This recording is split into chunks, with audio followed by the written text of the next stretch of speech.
이 현상은 2002년에 노벨 경제학상 받는 이론이 돼요.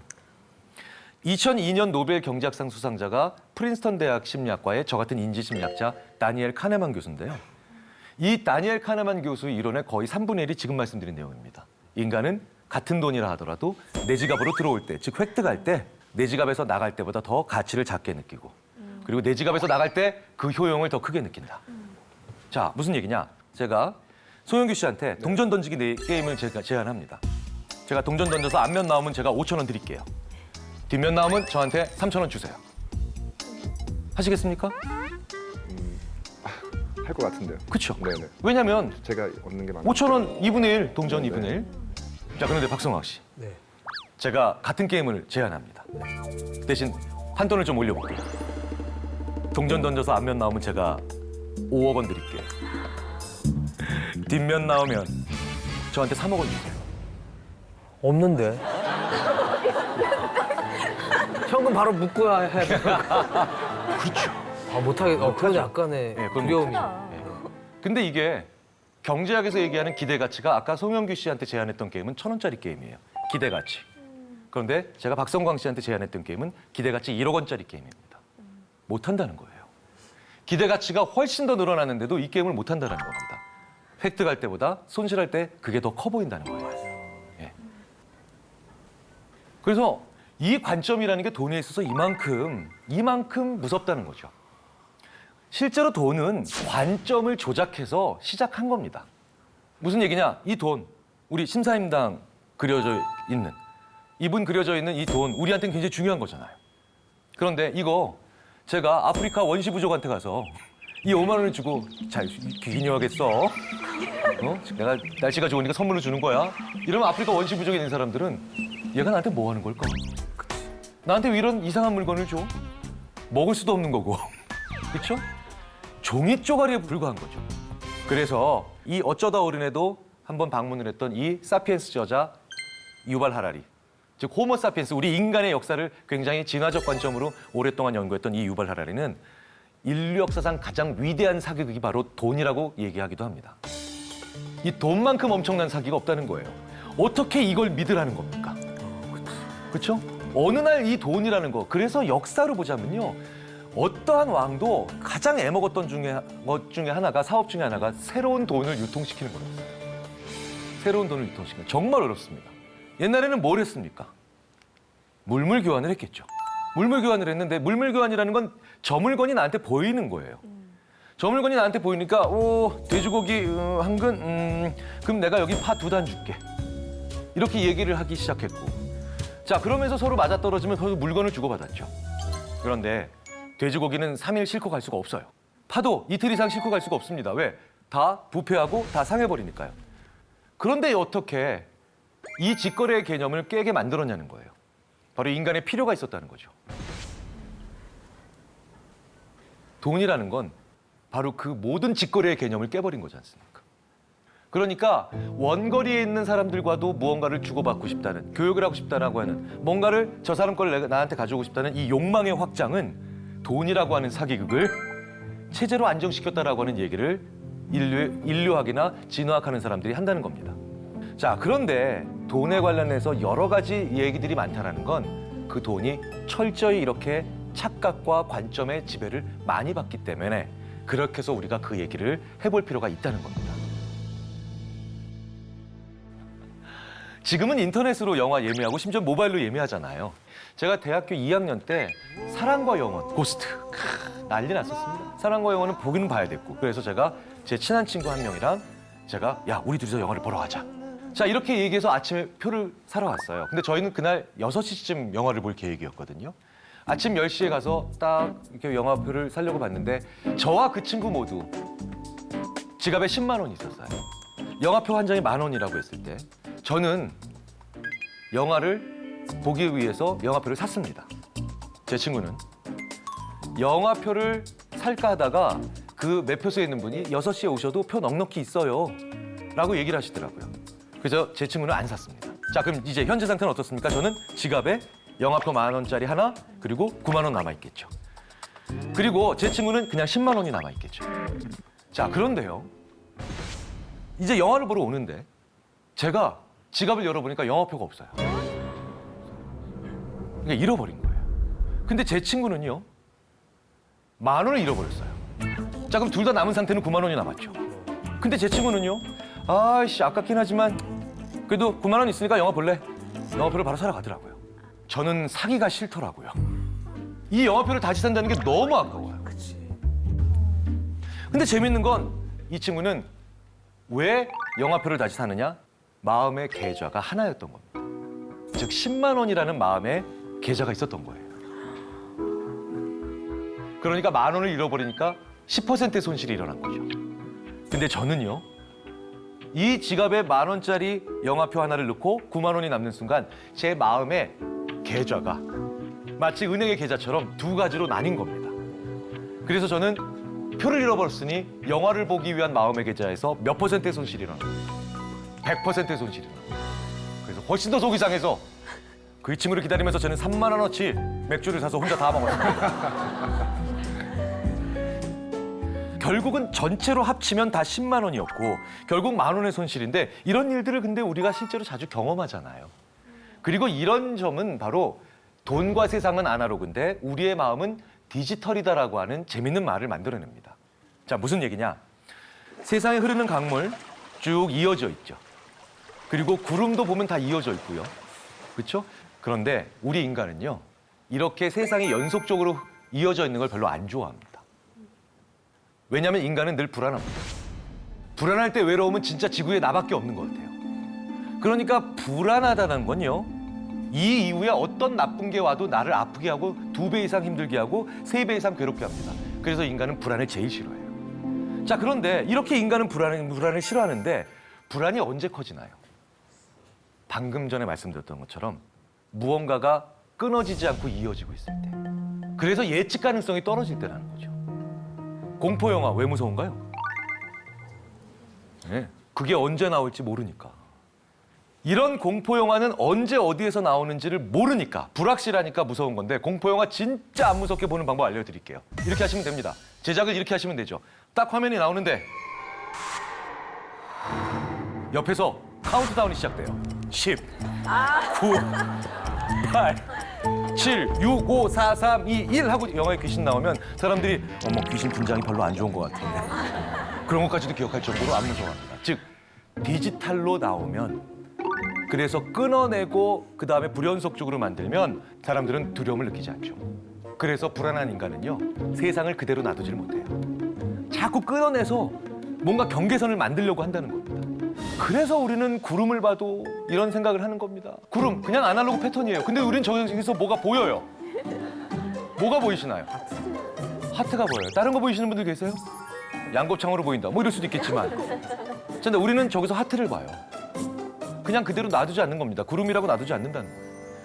그래서 이런 현상들을 보면 제가 맨날 캠퍼스에서 보면 그냥 CC가 앉아가지고 둘이서 벤치 앉아가지고 하늘 보면서 오, 오빠 닮아서 애기곰 같아.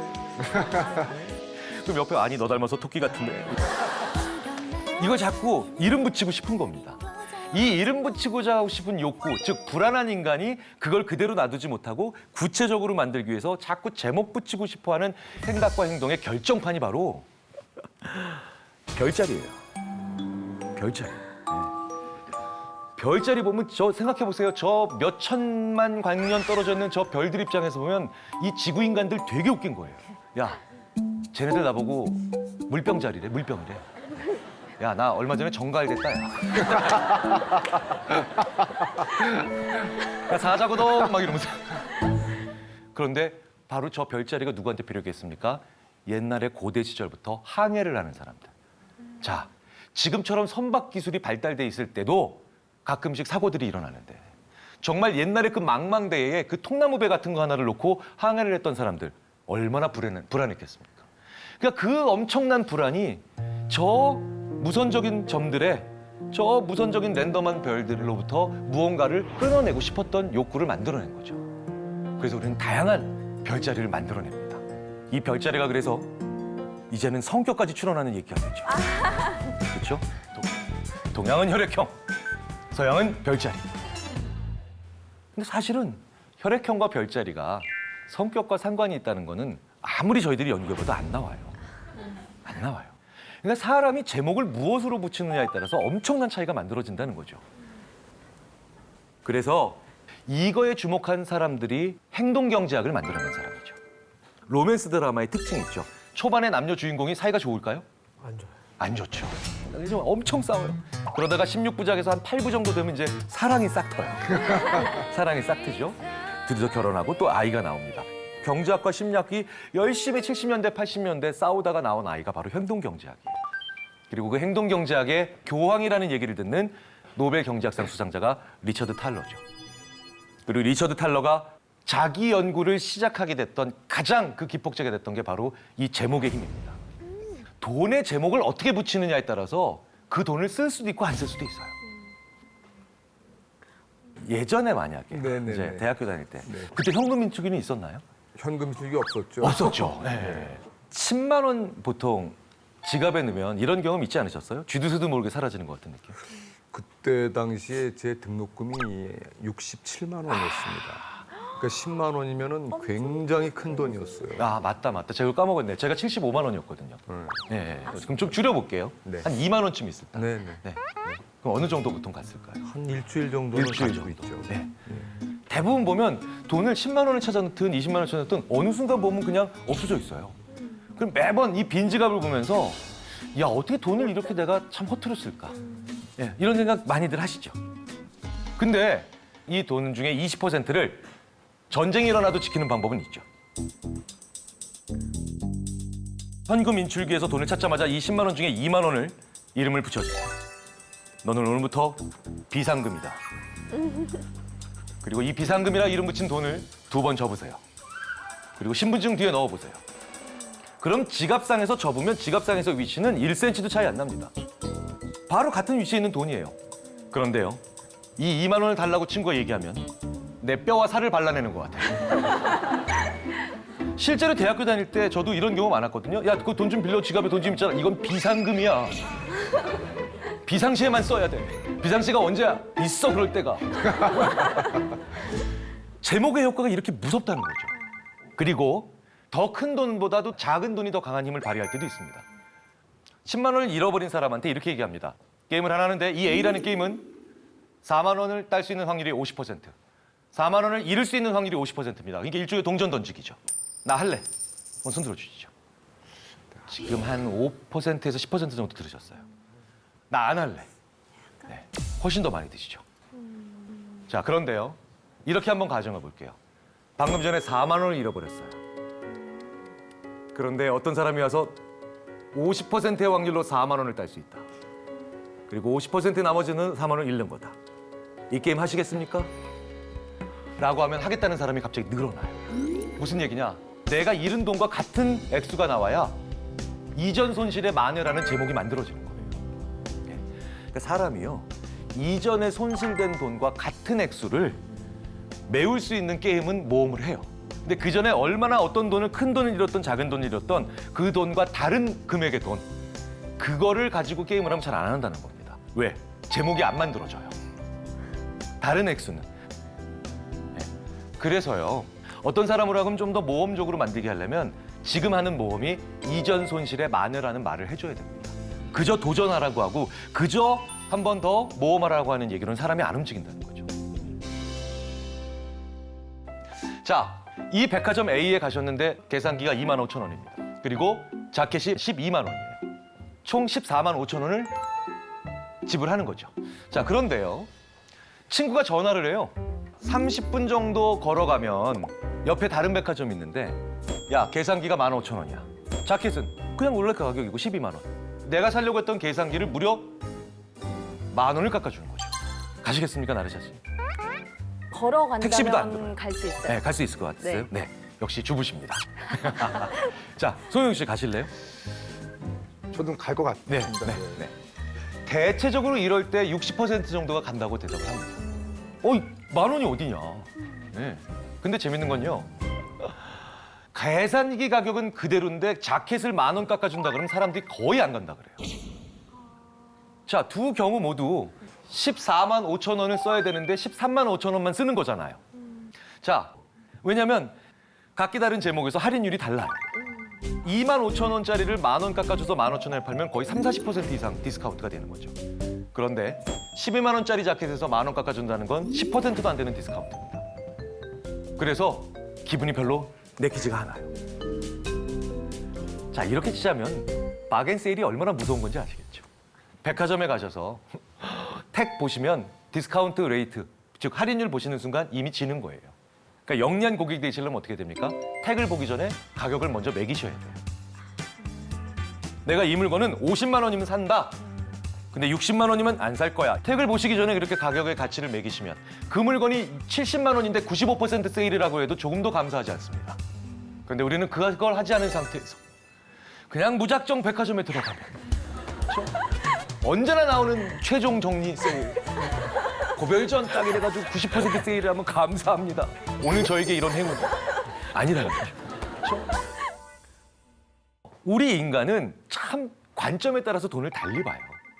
이걸 리차드 탈러에게 영감을 준 연구자인 이 다니엘 카네만이 예전에 그래서 재밌는 곡선, 아주 유명한 곡선을 하나 보여주죠. 이 손실과 획득의 곡선입니다. 아무것도 없는 사람이 100만 원이 생겼어요. 그럼 굉장히 좋겠죠. 그런데 그 다음에 또 다른 100만 원이 생겨서 200만 원에 가면 좋기는 한데 뭔가 좀 지난번보단 세요. 무슨 얘기입니까? 곡선이 점점 완화가 되죠. 제가 만약에 대기업의 명예회장님께 돈이 몇 조씩 되시는 분한테 제가 옆으로 쓱 가서 5만 원짜리도 아니고 1만 원짜리를 100장을 꼽아서 두툼한 편지 봉투에 넣어가지고 이렇게 싹 안주머니에 넣어주시면 이 명예회장님은 무겁네. 좀 치우시게나. 이렇게 할 수도 있잖아요. 그래서 사람은 같은 금액이라도 이렇게 더 많아지면서 더 둔감됩니다. 손실도 마찬가지예요. 근데 손실은 문제가 하나 있죠. 급격하게 기울기가 기울어요.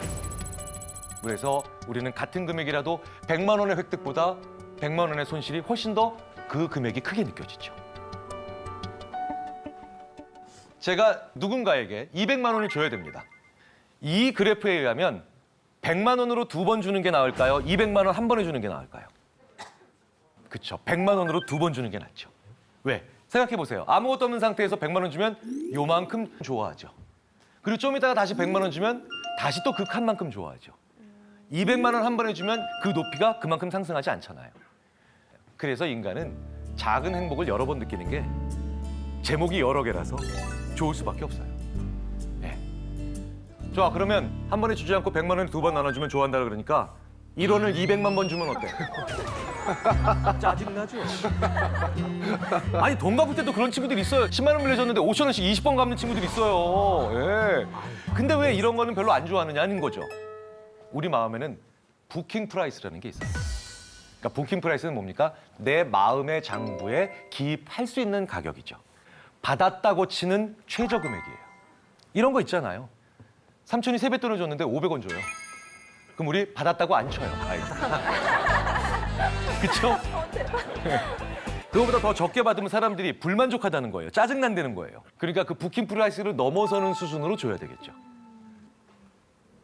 여기서 재미있는 국가별로 차이가 벌어지죠. 자, 우리나라는 얼마 만에 한 번씩 급여 받습니까? 한 달. 한 달에 월급제죠. 그런데 꽤 많은 유럽 국가들은요, 주급제예요. 지금 급여 생활하고 계시는, 봉급 생활하고 계시는 분들한테 여쭤볼게요. 일주일에 한 번씩 4분의 1로 잘라서 나눠줘요. 짜증나죠. 받은 것 같지도 않죠. 제목의 개수가 한계라는 거죠, 월급은. 근데 4번으로 나눠서 받아도 괜찮다는 건 이 사람들이 제목이 더 많은 거예요. 돈의 제목이. 그래서요, 특히 북유럽 사람들은 저희가 보기엔 작은 걸로도 많이 행복해요. 왜? 주급받아서 그때 뭐하고 주급받아서 뭐하고 하는 거야. 사실은 그러니까 이 사람들은 한 달에 4번 기분 좋아지잖아요. 부킹 프라이스를 좀 낮춰야 돼요, 우리가. 사실은 행복해질 수 있는 중요한 방법 중에 하나가 바로 나를 행복하게 만들 수 있는 작은 것들의 리스트가 많아야 된다는 겁니다.